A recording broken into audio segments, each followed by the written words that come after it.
Take two. প্রথমে আমরা single phase AC permanent capacitor মোটরের কমন লাইন কোনটা ওটা জানার জন্য, আর কোনটা আমাদের রানিং কয়েল আর কোনটা আমাদের স্টার্টিং কয়েল ওটা জানার জন্য আমরা মাল্টিমিটারে প্রথমে আমরা বাজারে নিয়ে পরে তারপরে একটাকে ফিক্স রেখে একটা প্রথমে রেজিস্ট্যান্সটা দেখে নেব অন্য টার্মিনালে। এখানে আমাদের রেজিস্ট্যান্সটা আছে 533 ওরকম আসছে। তারপরে একটাকে ফিক্স রেখে আরেকটা টার্মিনাল দিয়ে আমরা রেজিস্ট্যান্সটা চেক করে নেব, ওটাতে আসছে আমাদের 234 এরকম কিছু। তারপরে আমাদের যে জোনটা আমরা কমন নিয়েছিলাম ওটাকে ছেড়ে এবারে এই দুটো টার্মিনালের আমরা রেজিস্ট্যান্সটা চেক করে নেব। এখানে আমাদের আসছে 304 এরকম একটা কিছু মান আসছে। তাহলে এবারে আমাদের জোনটার মানটা সব থেকে বেশি, মানে রেজিস্ট্যান্সের জোনটার সব থেকে বেশি সেটাই আমাদের কয়েলের টার্মিনালগুলো, আর জোনটার মানটা মানে কম সেটা হচ্ছে আমাদের নিউট্রাল পয়েন্ট, মানে কমন পয়েন্ট আর কি। এবারে আমাদের যে কমন পয়েন্টটা সেখানে আমরা আমাদের মাল্টিমিটারে একটা পয়েন্ট দেবো, আর এবারে অন্য একটা ওয়্যারে দেব,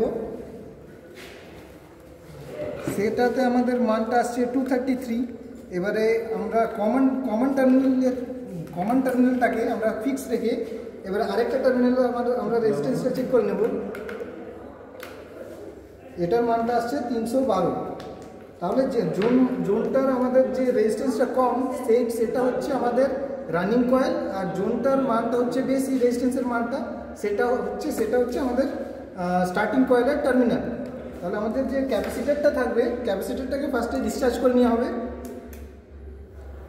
তারপরে আমাদের ক্যাপাসিটারটাকে স্টার্টিং কয়েল আর রানিং কয়েলে কানেক্ট করতে হবে।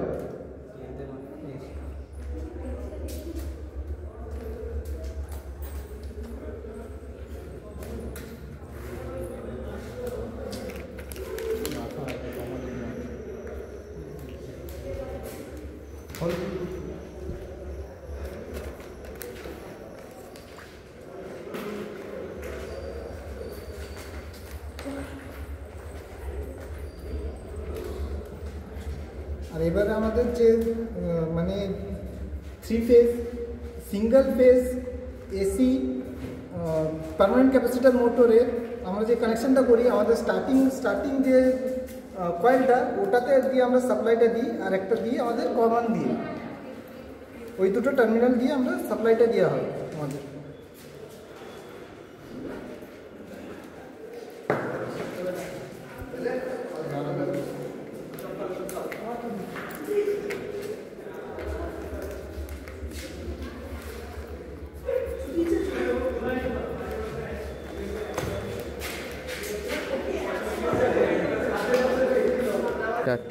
এবার আমাদের যে সাপ্লাইটা যাবে সেটা যাবে স্টার্টিং মানে ওই ক্যাপাসিটি ওই 3 single phase AC permanent capacitor মোটরের যে স্টার্টিং কয়েলটা সেখানে টার্মিনাল দিয়ে একটা আমরা ইনপুট দিব, মানে সাপ্লাই দিব, আর একটা হচ্ছে আমাদের কমন টার্মিনাল দিয়ে সাপ্লাই দিব।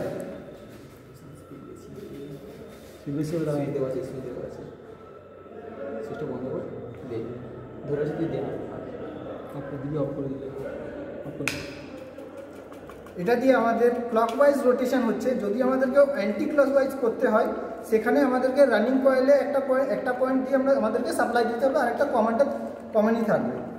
তাহলে আমাদের যে রোটেশনটা হবে সেটা অ্যান্টি ক্লকওয়াইজ ঘুরবে।